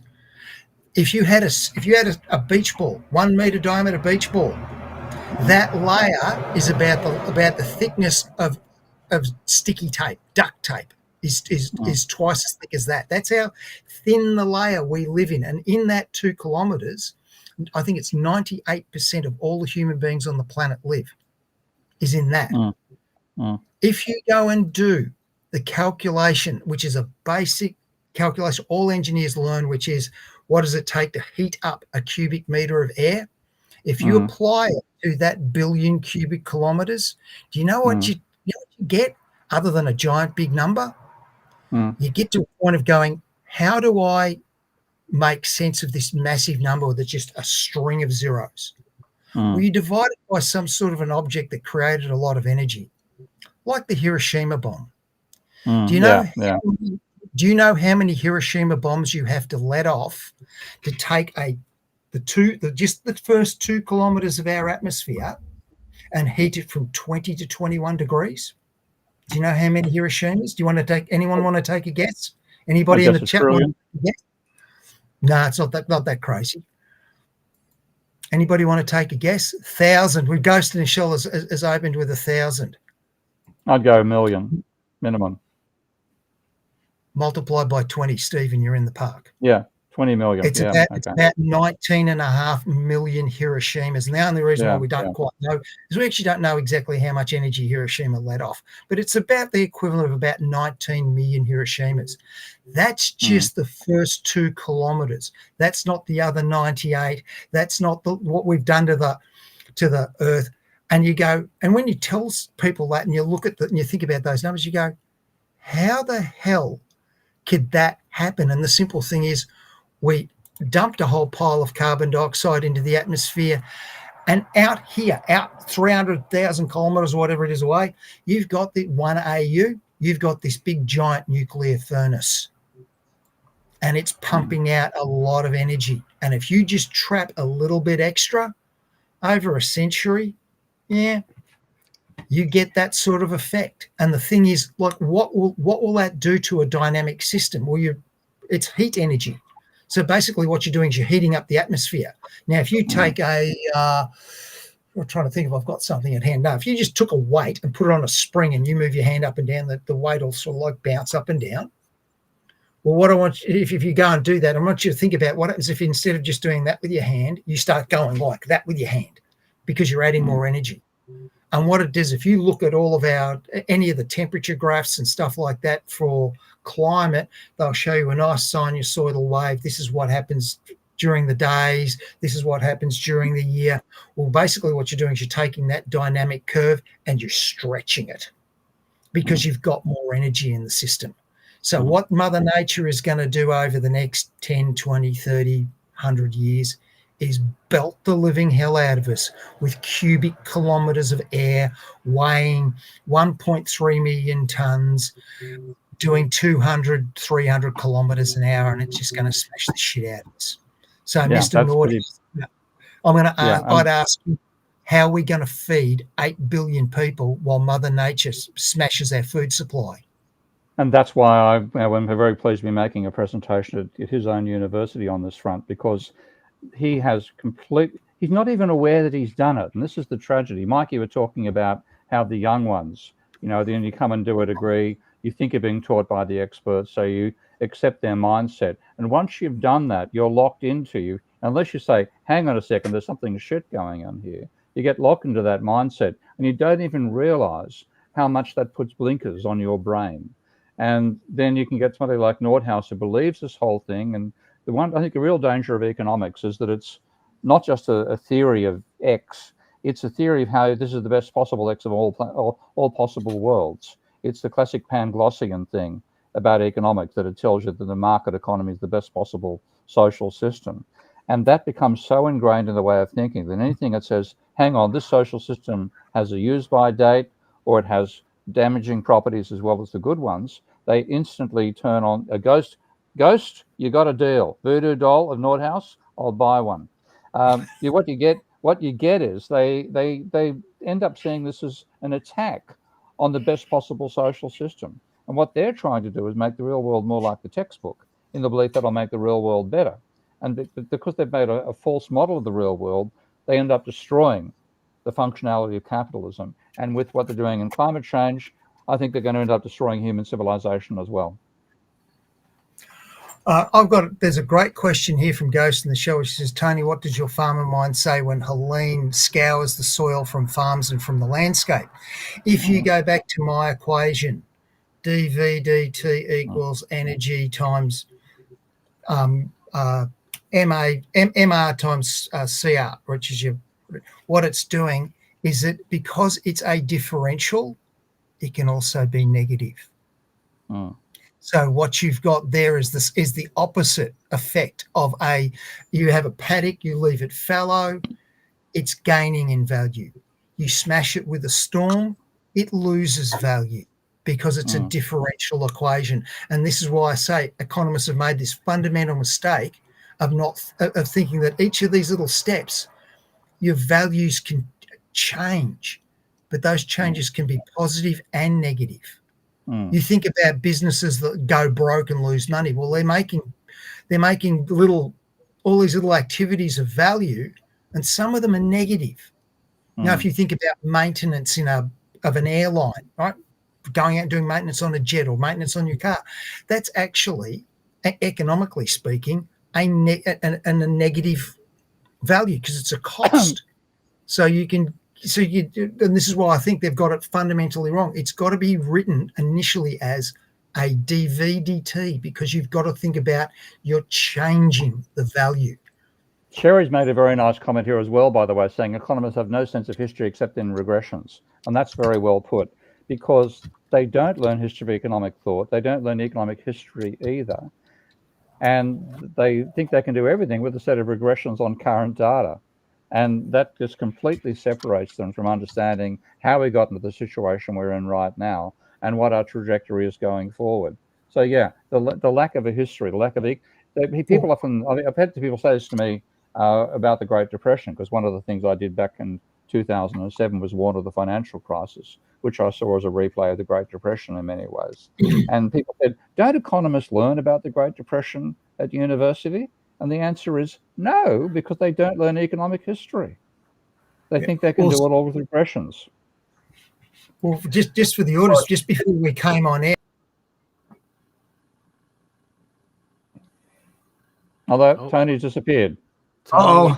Tony didn't pay his internet bill. I was saying, this week is Tony. Poof. Mike, there's a bit of vacancy. You can put some words in. Mike, please. Well, I was just saying the Great Depression. When you study macroeconomics, I mean, the Great Depression essentially created macroeconomics or motivated Keynes to write the general theory, which created what we know today as macroeconomics, is always taught as sort of a one-off anomalous situation. In the 19th century, there were some big sort of depressions. But once we invented macroeconomics and we understood what central banks do, we've more or less eradicated, at least the big ones. There might be little wobbles. That's sort of the mindset. When Forrester did his national model and generated this long wave, he thought he made a mistake at first. And when he figured out that, I kind of modeled what I saw, there's no errors here. Then and only then did he say, maybe the model's telling me something. He looked into the literature, and lo and behold, there was this Kondratiev cycle in the literature. And that really bothered the economics profession, because then the Great Depression and capitalist systems in general don't have this one weird anomalous thing. It's a repetitive instability in capitalist systems, and that that's threatening, right? Yeah. And sorry, then we gathered. Okay, back to that point there. Why I think we need to write a book. And what we do is instead of actually, like I remember I said to you earlier, I did Econ 101, and instead of learning about economics, I had one flavor of economics bashed into me, which was supply demand economics. And I think we've got to write a book, and it starts with political economy. And I think somebody like Mark Blythe write that. Start with money, basic money theory, not so much modern monetary, but just basic money theory, like what is it, how does it work, and stuff like that, how society's done it. And we teach things like just this is what economics actually is, and also teach that history of going through feudalism to the through to the physiocrats, through to the mercantilists, through to the different stages. Like Mark Blythe talks about his. Have you seen this one, Steve? Where he talks about his 3 versions of capitalism. Where he does his but computer. I know Mark. I know Mark's well. I know Mark ran both his work fairly well. So yeah. A really interesting one of his talks on the Road Centre podcast. He talked to Asmanova or something like that. Girl with a thick Eastern European accent, and she says that after 2008, we actually moved into a new version of capitalism that she calls precarity economics, which is where, and so I think of it like what Mark's done is where he's talked about his computer analogy that we went through 3 different versions of capitalism. What happened in 2008 was instead of rebooting the system and upgrading, we did a patch. So instead of going from capitalism 1 to 2 to 3 to 4, we went 1 to 2 to 3 to 3.1.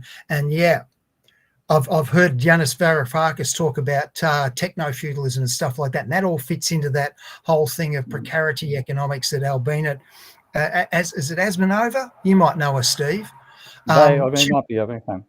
Yeah, but for anybody who's interested, go look up the Road Centre podcast over on the Watson Institute where Mark does all those book talks, and she's in there hidden amongst it. But that's, I think I think one of the things is that economics, like I feel like the University of Illinois failed me in that one class, because instead of teaching me about economics, which is what a 101 level class should be, I got that with Psych 101, Sociology 101. They said, this is what psychology is. This is what sociology is. Economics 101, supply demand economics. This is all there is. No, they're totally ahistorical. The economists, neoclassical economists, don't know their own history, let alone the history of economic thought in general. Mike, you must have found a lot of that in your own experience.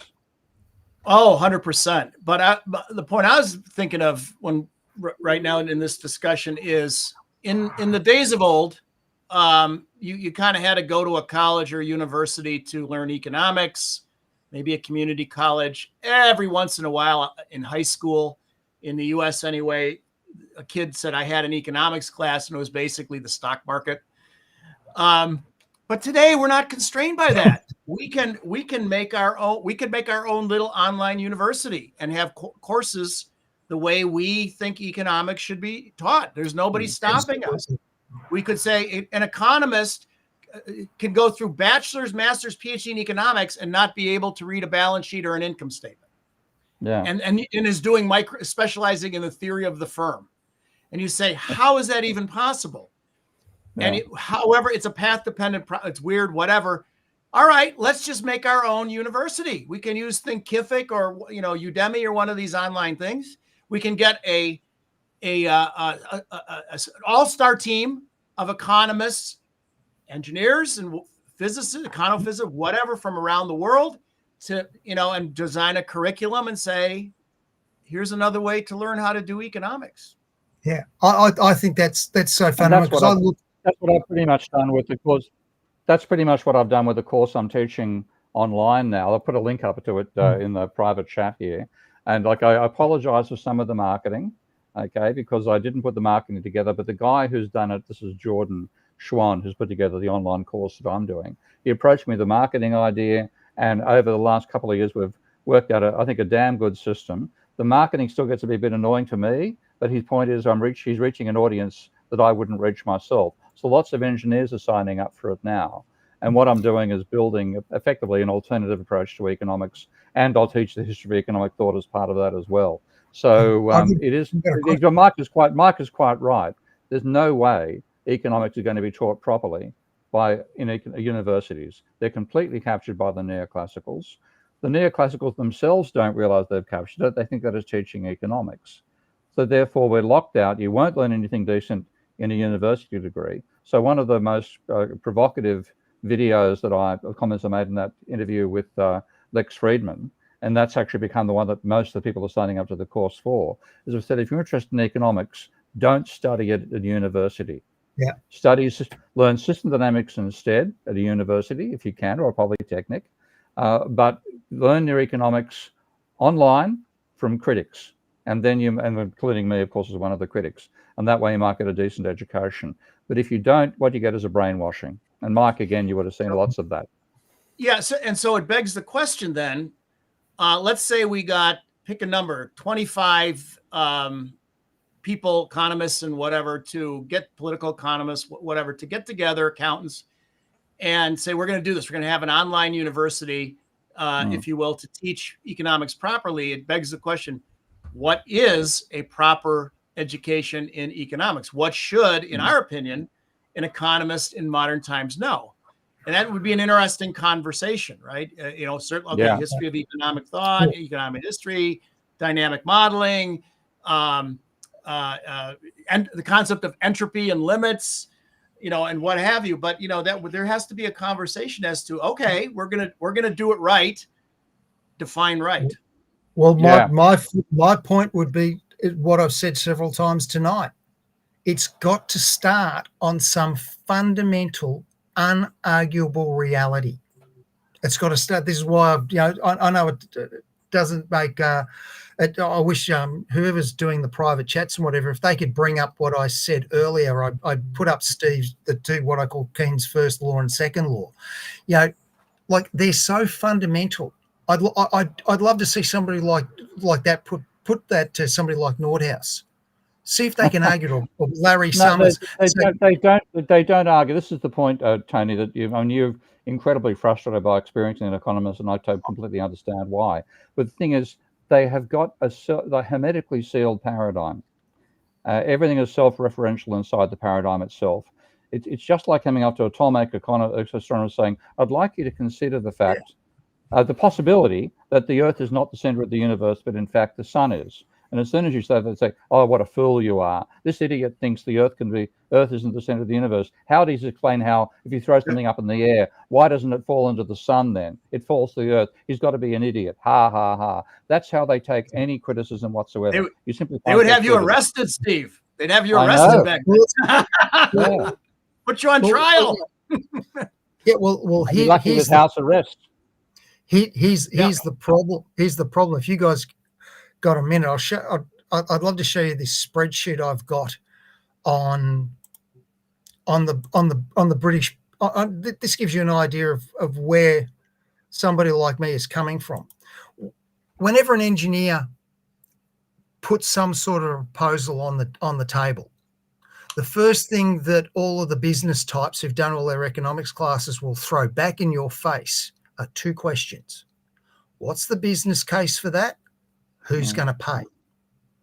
Now, right now, in Britain, they are building a thing called Hinkley Point C. It's a nuclear power station. It's got 2 European power reactors of the second generation model. It was going to cost about £36 billion. Current cost put it at about £48 billion. Now, if you look at that, it took 7 years to get the approvals done. It's going to take at least 10 years to build. It's going to take somewhere around about 10 years to pay off. So that's 27 years. Yeah. How do you go to somebody, and you got to think, who can sign off £48 billion? They're people who are in their 50s. How do you go to somebody in their 50s, say 55 years of age, and say, give me £48 billion, we're going to make a lot of money, but you're not going to see us break even for 25 years. What do you think this guy's going to say when he says 25 plus 54? I'm not going to break even till I'm 80. You're going to get 2 words, and one of those words is going to be off. Yeah, and you can decide which one. Right, so forget it. And here's where the neoliberals have utterly, totally, and mindlessly failed. Because in their view, governments can do nothing. So why is a company called EDF spending £48 billion building this power station in Britain? Here's a good question. Why are they building it? How did they justify spending £48 billion? And the answer is, who's EDF? Do you know who EDF are? Tell us. They are a French government-owned enterprise. Mm. Now, Macron, if you heard of Daniel Macron, just recently he said, we're going to build 8 EPR2s. Mm. Now, Hinkley Point C's got 2 of them. At 48 billion pounds, he's just said, well, 48 plus 48 plus 48, that's 192 billion pounds. Where the F are the French going to get 192 billion pounds? You know where they're going to get it from? And I wish Dave was here because he'd shit bricks. He'd shit cats and tigers. The British people are going to pay. Because when you look, because if you understand the mathematics, Hinkley Point C, each kilowatt out of it will go for about 24p, of which 7p is the levelized cost over time, and it's going to work for 60 years. That's 24 minus 7, that's 17p. The French have only got to take, and I've got this in a spreadsheet, just so I get my numbers, if the French make 3.2p, they'll break even over 60 years. If they make 6p, they will not only break even, but they'll pay off the first power station in France. At 9.5p, they'll pay off the second one. At 12.7, they'll pay off the third. So the answer is, who's paying for those power stations in France? The British public, who off the geniuses neoliberals said, oh, foreign investment is good, foreign investment is good. I had a boss 25 years ago. We asked him, and he was a smart business guy. We said, hey, what sort of investments do you do? And he said, well, if you're not going to double your money, it's no point doing it. And we all looked at him and went, well, double your money? These investments only pay 5 or 6%. What are you talking about? And he said, very simple, on any investment, first dollar in, first dollar you get back out for every dollar you put in, all that does is break even. You've got to make a second dollar. And if you've got if you've got something that's in place long enough, you won't make $1 back, you'll make $3 or $4 back. And the way I would put this to anybody who's British is, in about 20 years, 30 years time, there's going to be 2 guys named Pierre and Gascon sitting on the beach at Calais looking across at the White Cliffs of Dover. And Pierre's going to say to Gascon, hey, Gascon, should we send the British some Camembert and some Beaujolais? And Gascon's going to on that note, we gotta cover some sponsors here. We gotta thank planksup.org, who covers $1,200 a year for this hosting streaming service we use. So planksup.org, check it out. It's a little microblogging site, blog site, lots of philosophical stuff. I'm sure I'm not doing Daniel Sanderson the type of justice he would like me to do for this plug. Sorry, Dan. I know you check this out every once in a while. I apologize. Business Film Booth. Dave will be back next week.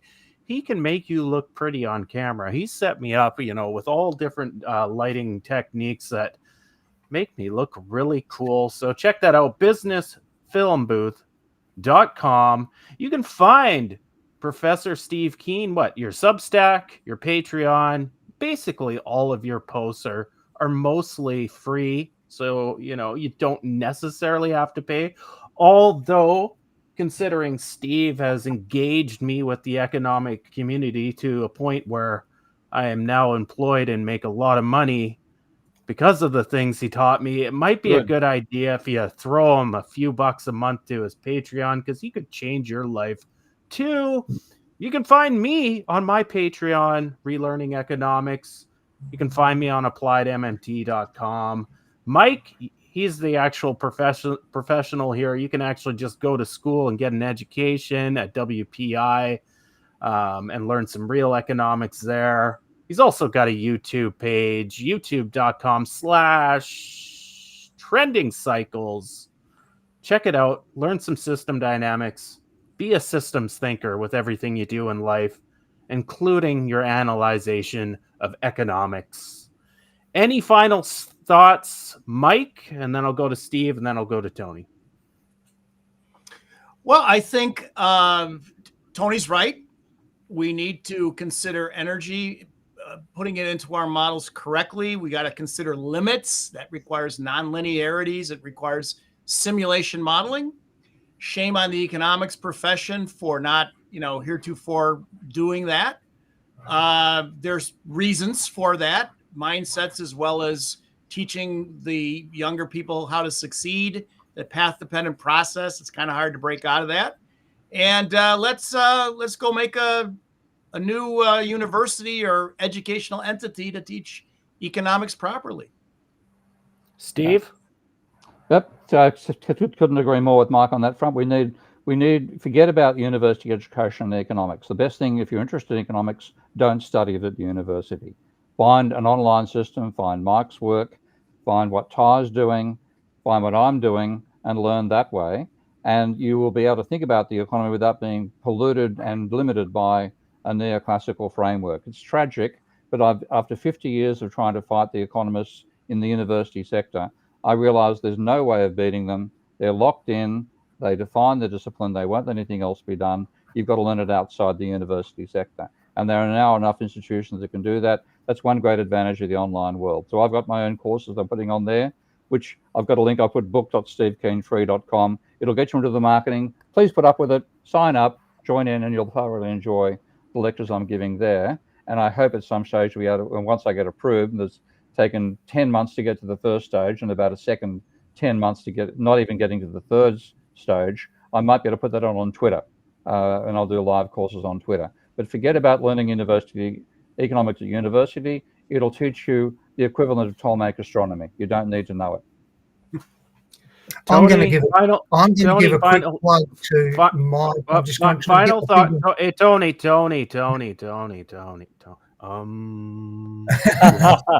Yeah, you need to do some meditation. Yeah, you have 60 seconds. Articulate your final thoughts, because then we're gonna go, and I'm gonna enjoy my weekend. Tony, go. Well, Ty, you're not, because guess what? EDF own 3 wind farms in Canada. You're going to be paying for their nuclear power stations too. Point number 2, Mike Rudzicki. For those of you who doesn't ever plug it, he has an on YouTube, free to watch dynamics course. Go watch it; it's worth it. I've only watched a couple of them. Really like them. When I can get some money together, yes, Steve, I'll do your course. Because at the end of the day, right now, almost every country in the world is faced with a gigantic issue over energy. The economists have screwed up very, very badly. I heard today a French guy on Decoupled podcast, and he said, Macron said, let's build these nuclear reactors. And the engineers have turned around and said, who's going to build them? There's only so much of us. You've treated us all so badly. We don't have enough engineers. We don't have enough tradesmen. We don't have enough of this and enough of this and enough of this. And you know what? Australia's got the same problem. America's got the same problem. Canada's got the same problem. And all of those problems all go back to the interference of economists in things like education, engineering. We didn't get to talk about one of the giant problems, why engineering projects cost so much these days. Hopefully I'll get a chance to that. I noticed TR asked if I was going to do anything online. I think what I might do is post a couple of videos on things like how EPCs work, which are your engineering procurement costs. And by the way, the nickname for them is extra pain and costs, not engineering procurement and construction. Because that's how they've got a business model that, again, has come out of economics. It's come out from the economics. Greed is good. Well, the problem with it is it your job in those companies, and I've worked for them, I've worked with them. Their job is, as an engineer, is not to do the job properly. Your job is to make it as expensive as possible. It sounds crazy, but trust me, the way to make money is in the EPC environment. You do a shit job. You do it as crap as possible, because it's all paid by hourly rates and costs. It's just, and it's all come out of the Harvard, Yale, University of Chicago nonsense. And it's fine. So there you have it.